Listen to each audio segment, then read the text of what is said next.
So the next category of force that we are going to see is balanced and unbalanced forces. We have seen contact and non-contact forces. These are balanced and unbalanced forces. The activities which are shown over here, they have been reduced from the syllabus. So we'll see this two type, balanced and unbalanced forces. See, they have given a picture to understand this. There's a box at the center of the table, to which from both the sides two weighing pans are attached, and some equal weight is kept in this weighing pan. If here it is 1 kg, here it will be 1 kg. If this is 5 kg, 5 kg, equal weight. What do you think? What will happen? Do you think the box will move either that side or this side? No, the box will not move. Why? Because the weights in the weighing pan are equal. There is equal mass, equal weight on both the sides. So equal gravitational force acts on both these pans. And because of this, what happens? There is a balanced force, equal weight, balanced force, and then overall total there is no force that is more or less. Okay, and so there is no movement of this box. But suppose if we keep here more weight and here less, obviously the box will move towards more weight, right? In that case, it is an unbalanced force. Okay, so this is balanced and unbalanced force. And what decides this? What decides this? That the weight, the mass plus the force applied. Some example we'll see. Here they have given you an example where they have given example of a game, tug of war. Tug of war, you all play it, majority of you. There are two teams, and then there's a string, a rope, a big rope. Then both the team members, they pull this rope, and initially when they start, the force is not applied. It is, the string doesn't move, it is stable. But more, the side where more force is applied, the rope moves that side, and the other side team members cannot hold the rope, and they just fall towards the side where force is applied more. So that is another example of unbalanced force. See, here they have given some statement. I'll explain you. If the force is more on one side, the rope moves in that direction, right?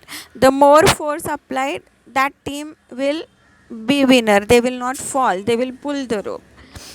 Okay, so initially what happens when the game begins? The two forces are balanced. That means nobody is applying force from either side, right? So the rope moves in direction to higher force when force is applied. So this is an example of unbalanced force. Third example is of storage container. Suppose there is some big box containing something very heavy, and it has to be slided. For example, it has to be loaded in some luggage vehicle, for example truck. Now suppose there is a log on which they have kept this container and they want to push. Do you think a very heavy container can be pushed by one person? Maybe it can be, but it would be very difficult. So it's better that two people push the container, two persons. Now when two persons are pushing the container, both of them are going to push the container in the same direction, and only then their work will be becoming easy. If both of them, one is pushing from upward, other one is pushing downward, then the container will not move. So this will make their work easy. So the direction of force, in what direction the force is applied, that is also very important to obtain a balanced force. So what do we, and there are some statements about balanced and unbalanced forces. We'll see them. The first important statement is if several forces means more forces are applied on an object means thing in the same direction, then a force equal to their addition acts on that object. Means what? Take example of tug of war. For example, there are 7 members in each team, 7 on up left side, 7 on right side. The right side team members are more strong and they will pull this rope, so they will win, right? And all of them are applying or pulling the rope in the same direction.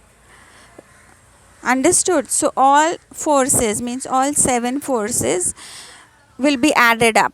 So when several forces are applied on one object in one direction, this is important, in one direction, the addition of total forces acts on that rope.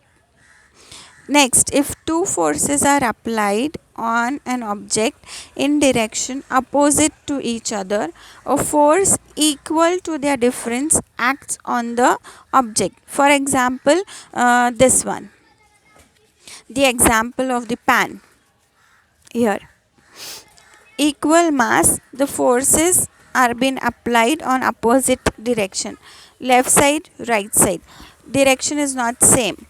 So what they are saying, if 2 forces are applied on one object, in that picture object is our box and forces are the balance that we have kept, the weight.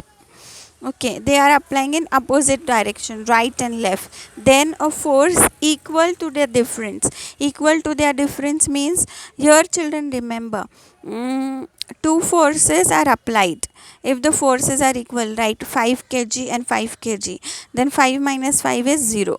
0. That means there is 0 force, and so the box will not move. In case if there are 2 people who are applying force in 2 opposite direction, one from up, one from down, then depends on their difference. Difference means minus. Next, a force is expressed in magnitude and direction. Means if you want to measure force, the unit of force, then 2 things are important, that is magnitude and direction. So because 2 measures are required, direction plus magnitude, so the force is called as a vector quantity. When you talk about quantities in science, there is a scalar quantity and there is a vector quantity. Vector quantities are those which can be expressed by using 2 things, magnitude plus direction. Okay, so it is vector quantity because 2 things, force depends on 2 things, direction plus magnitude. Clear?